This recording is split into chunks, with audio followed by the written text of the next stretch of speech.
La legge regionale 5 2016, oggetto di referendum approvativo, non rientra fra le leggi dell'articolo 4, la famosa ormai legge regionale 5 2003 su guida dell'amministrativa referendaria. Il contenuto della legge regionale 5 2016 riguarda, come si è detto, il servizio pubblico integrato e i rifiuti.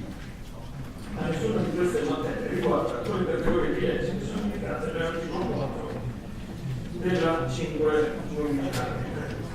La proposta di referendum richiamata nell'ordine del giorno contiene i requisiti di ammissibilità previsti dall'articolo 7 della legge regionale 5 2003. L'alterezza e l'univocità della formulazione del quesito richiesta proprio dalla lettera C dell'articolo 7 della 5 2003 devono essere intesi. La nota e consolidata dottrina della Corte Costituzionale, nel senso che da un lato il quesito deve essere chiaro perché è rivolto ad abrogare senza equivoco su un complesso normativo facilmente identificabile da parte dell'elettore. Complesso normativo, quindi non un articolo o mezza norma. Dall'altro, le richieste referendarie devono essere coerenti perché il risultato dell'approvazione deve essere univocamente orientato a produrre risultati non contraddittori l'uno rispetto agli altri. Dove ci sia l'incoerenza di approvare una legge appena sparata in quest'Aula, sinceramente non lo so.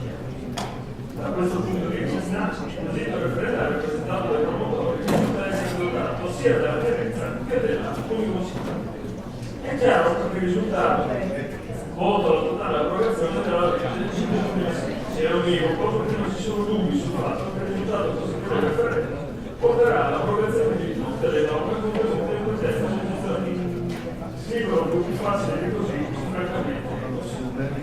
Il referendum abrogativo è espressione dell'amministrazione diretta, nella quale i cittadini possono, senza intermediazione di rappresentanza parlamentare, consigliare, in grado di esercitare direttamente il potere legislativo. Vale a dire che il diritto a richiedere di effettuare un referendum nelle materie non espressamente escluse dall'esso costituisce una delle specificazioni di un diritto politico bianco, quello attribuito a tutti i cittadini in base all'articolo 48 della Costituzione.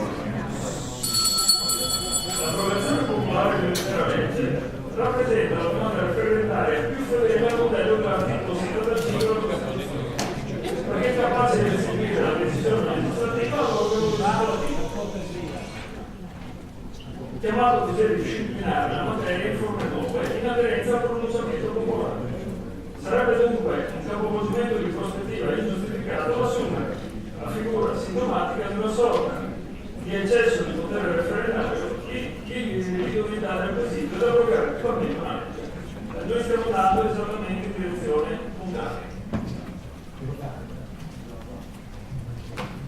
Avevamo già ricordato anche poco meno di un mese fa come l'articolo 14 della legge regionale 5 2003 prevede che il Presidente della Regione, sentita la Giunta, può ritardare il decreto stesso indicando espressamente l'efficacia dell'abrogazione per un termine non superiore a 60 giorni dalla data di pubblicazione.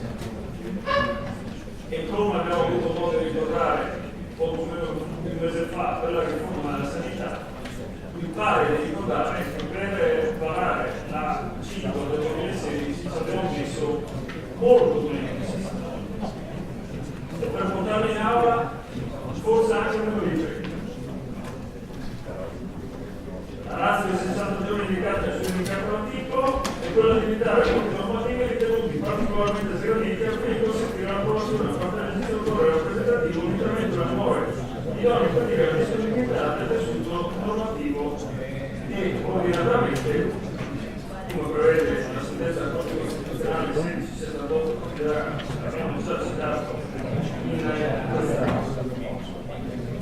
Allora, come diceva il consigliere Siriani, è chiaro che qui è tutta una questione politica. Quindi, veramente tecnico non c'è nulla. Decidere o no se questo quesito referendario sia ammissibile o meno è ovvio, lo fate diventare una cosa del tutto soggettiva ormai. L'abbiamo capito ovviamente con gli altri prerequisiti. Non c'è nulla di tecnico a difesa della non ammissibilità.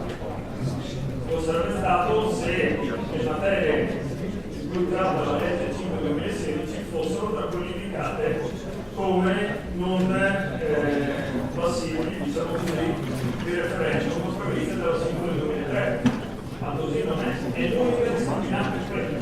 Allora, come diceva giustamente il collega Siriani, è solo una volontà politica.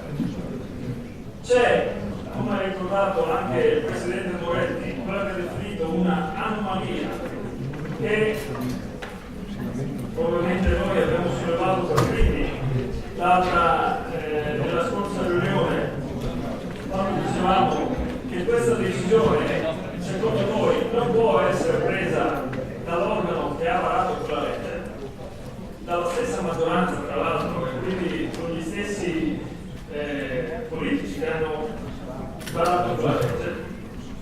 Non può, nel senso che ovviamente ci possono essere delle decisioni, diciamo così, di parte, perché il conto è se siamo qui a decidere se quella legge sia buona o meno, cosa che noi abbiamo già fatto poco meno di 4 mesi fa.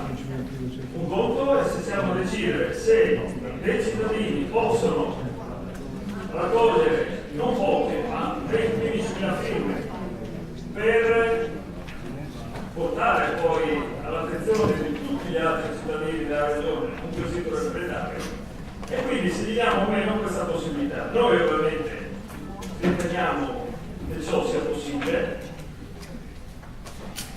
riteniamo che sia doveroso, riteniamo che l'importanza anche di quella legge non possa essere o diciamo così fatta passare solo come una decisione di un consiglio regionale. Pertanto chiediamo, o anzi voteremo contrario all'ordine del giorno presentato dalla maggioranza, ma soprattutto sosterremo l'ammissibilità di questo